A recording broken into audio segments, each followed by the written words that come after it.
So I just loosened the nuts number 2 and 6, and now doesn't smoke anywhere near as much. It's a lot less. Now I'm about to tighten it back up, and you're gonna see it smoke up a whole bunch.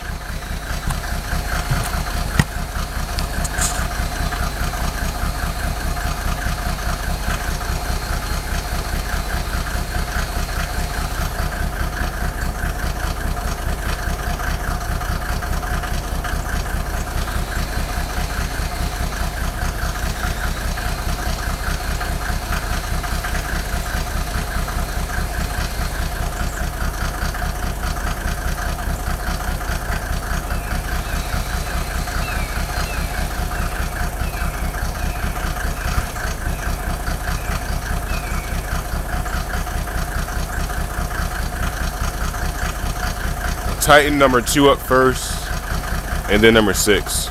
So I'm gonna look at the camera and see which one started causing the smoking.